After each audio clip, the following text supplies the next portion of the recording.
go to the polls to elect their representatives. And we have no doubt in our mind that those people who have always supported the ANC and many others, 10 million, 11 million and above, are going to come out in their large numbers to demonstrate their support for the only political organization that can improve their lives. So this, for us, has been a very appropriate time. And as the Secretary General said, once we have agglomerated all the views that we have put here, we will be able to report to our people publicly and inform them what we have done in implementing our 2029 manifesto, 2019 manifesto. We have undertaken this review not, as I said earlier, not as an accounting exercise. We were not here merely to tabulate which of our commitments we implemented fully, which we have not implemented. We were here to make a proper review politically, socially, and economically as well. And we also wanted to understand why we made progress in some areas and why we didn't make progress in other areas. And we will be able to outline to our people where we have fallen short and why we fell short. We need to reflect on whether the actions that were contained in our 2019 manifesto were appropriate to the objective that we wanted to achieve. But we will also talk about what prevented us from implementing all of those objectives that we set out. So for us, the review of the manifesto, particularly the process that we went through today, has been a learning exercise as well as an information exercise, so that we are able to measure ourselves against what the reality is. And it is in this regard that we were particularly pleased to have a more objective review from comrades who have done the research more thoroughly, Comrade Phoebe and other comrades who have been doing the research, who were able to dissect the 2019 manifesto point by point. And for instance, on issues of the economy, they came out with 120 objectives that we needed to address. And they pointed out those that we have done well on and those that are in the process and those few that we have not executed. So this process has not been aimed at producing a report card. It is aimed at producing what I would call an ambitious and achievable program of action for the next 5 years. Next 5 years that will change the lives of our people for the better. And at the center of the 2019 election manifesto was a commitment to work together with our people, with various formations in our country, to transform the economy and to serve the people of our country. Now, this process has also followed on a process that we have started in government. At cabinet level, the Deputy President and myself have been involved in a process where we've been meeting each one of our ministers and saying to them, we want to know and fully understand against our manifesto of 2019, against the medium-term strategic plan or review, and against the departmental plans that you have, what are the key priorities leading to the end of this term, the 6th term? And having sat down with all our ministers, they have tabulated what their key priorities are. And we've noted them all. And that is what they are going to be measured against. And we, the DP and I, have said we are going to meet them again in 6 months' time. And when we meet them, they must have their deputy ministers, their DGs, and some of their key officials to account what they will have done in executing those priorities. And we said we're not going to accept any excuses. We're not going to accept any explanation. The priorities that you have set out must be priorities that must be addressed, met, and executed. Otherwise, a lot of things will happen. We have said that very clearly to them. So this process of review, this process of refocusing the work that we do in government as well, has started. And what we've just been through is emboldening it and strengthening it. And we are very grateful that the African National Congress, which is the organization that leads our work in government, has taken this process seriously by doing this review process. And this review process is going to guide us not only to draft the new the election manifesto, but also to reinvigorate the work that we have to do in government. We're particularly grateful that we had the Statistician General, who was able to present what I would call a much more objective and independent type of take on some of the issues that we've been looking at as key priorities of our election manifesto. And of course, I should immediately hasten to say, having the Statistician General here as a key official of our government also meant that, and we stressed, that should any other party want the Statistician General to present what he presented to us here, he must go and present. He must do that. So what he presented to us is what he would present ordinarily to anyone, and it is also what he has presented publicly. And in his presentation, he focused on a number of key important areas, which I will come to in a little while. Our alliance partners, in their inputs, also spoke about some of the areas they believe have been shortcomings. But they also spoke positively about some of the things that really have had an impact on a number of our people. For instance, COSATU spoke very positively about the impact of the national minimum wage. We implemented the national minimum wage in 2019 or 2020. It is going to have an impact on 6 million workers who were earning way below where we set the minimum wage. And COSATU said that has been one of the key defining progress implementation areas by this sixth administration, to have a national minimum wage for the first time in the history of our country in line with what the Freedom Charter said. And we agreed with that.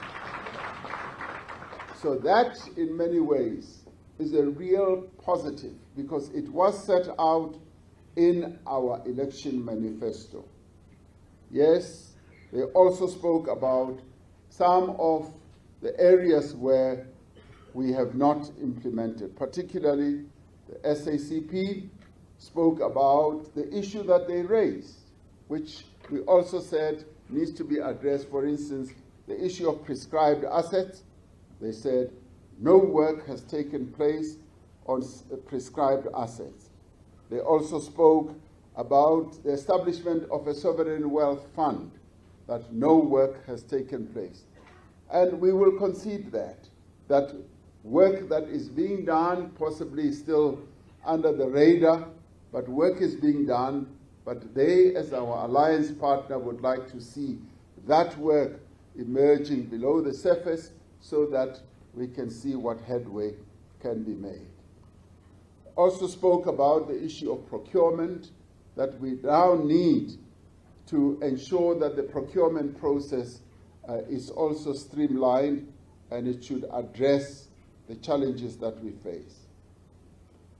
The review process also spoke about the social compacts, that we want to see the social compact process coming alive. There was acknowledgement that we've had social compacts possibly on a sectoral basis that have been crafted. And we now need, as our manifesto said, that we now need to be working together with various other sectors so that we are able to take South Africa forward working together. And I do believe that we should take this objective forward in our new manifesto. Because yes, we are making progress. Progress is being made in crafting sectoral compacts where we are working with our social partners in a variety of areas of work. The issue of land was raised, and SANCO was in the forefront of raising the issue of land, that we need to see more progress on the land issue. But they also raised another important area, which is about red tape. They would like red tape to be removed so that we are able to move quicker on a number of issues. We all agreed that much more needs to be done to complete the execution of our 2019 manifesto. And I'd like to believe that the verdict that was emerging here is that much has been done, a lot still needs to be done, and we will rise from here knowing that a great deal of progress is being made. In other words, the glass is not empty. The glass is half full and moving towards being full. That's precisely where we are. And this, in many ways, was also confirmed by some of the points that the Statistician General put forward. Statistician General is very colorful, very, very demonstrative in the way that he presents things. And I'm sure that when he presents to other people and other parties, he will remain as colorful as he was. But he touched on one important issue, which in many ways we don't pay close attention to. One of the three challenges that face us is unemployment, poverty, and inequality. And the Statistician General, in measuring the figures that have to do with how our people live, did say that the headcount poverty, according to the multidimensional poverty by geographic various levels, has really gone down. And it has decreased from 17.9% to 7%, and is also continuing to move further down. That is quite a significant achievement for a country like ours, which was bequeathed poverty through colonialism and apartheid repression and exploitation, that we have been able to succeed in moving poverty downwards. And quite often we live in a situation where we do not pay attention to this. Poverty is one of our key objectives in terms of reducing it. The Statistician General said it has been coming down from the 17% to 7%. That is phenomenal achievement. And the Statistician General also touched on a number of issues. Something that we have done in quite a big measure, where he said that the grants that the government has been making available to our people has also reduced vulnerability to hunger at an individual and household level, and that has declined and has been declining, yes, until 2019. But he says since 2020, vulnerability to hunger has increased slightly. But what all this means is that it has been coming down. And then it touches on important issues also that affect the lives of our people, about access to healthcare facilities, and that 7 out of 10 households, their first call when they are sick is to go to a public healthcare facility. That is an important achievement as well. And he also reports, and we often don't hear this, that for instance, access to electricity, the connectivity, much as, yes, we all did bemoan the fact that load shedding has been having a negative impact on the lives of our people, including on the economy. But in looking at the penetration of electricity, that there has been increasing penetration of connectivity, and it has lowered quite a bit in 2 provinces, but in the main, we have more than 90% of our people having access to electricity connectivity. And I can say that if you go through our continent and a number of developing economy countries, you do not find the connectivity to electricity in the way that we have it here. A number of countries on our continent hover around 50–60%. This democratic ANC-led government has ensured that access to electricity to our people has reached more than 90% of our people. That is a significant achievement. Yes, when it comes to another important area that touches the life of our people is when it comes to access to improved water sources. 89.1% of South African households have access to improved water resources. Around 14% of those households still relied on communal or neighbors' tap as the main source of drinking water, meaning that we've hit the 90% mark in giving access to water to our people.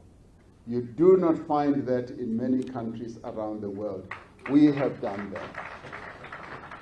Now, as we continue to work as a nation to create jobs, to end poverty, and to build a better life for all, what is clear for us as we draft our new and 2024 manifesto is that many of the things that we set out in 2019 and many of those that we will set out in 2024 will only be achieved if we work together. I'm really pleased that this gathering here is composed of various individuals who are leaders of our people. It's composed of various formations that lead our people in many, many ways. And this, in the end, is where the leadership of the country really resides. If you want to find the leadership of the country, come to this place where we are today. And this is where real performance, real advancement is going to be driven. I am pleased that we've all found the space, the time in our program, from our traditional leaders to our religious leaders to our sports organizations and of course our alliance partners, and yes, to even have our various government officials to be here as they work for this ANC-led government. So it is only by working together that we can strengthen our democracy and we can grow the economy of our country. This is a sentiment that was common amongst all of us as we were going through this review, and our discussions were really truly enriched by the various inputs that we received here. And so I leave this meeting really with my spirit lifted, and I think all of us do. And with this, I do believe that we've got a really good platform for the African National Congress to go to the 2024 elections with victory wrapped around our heads, without any doubt. So you have laid the foundation for that victory, and I'd like to thank you for being here, and those who have traveled from far and afield. Thank you very much for being here, because the ANC leads and the ANC continues to live. Amandla! Thank you very much.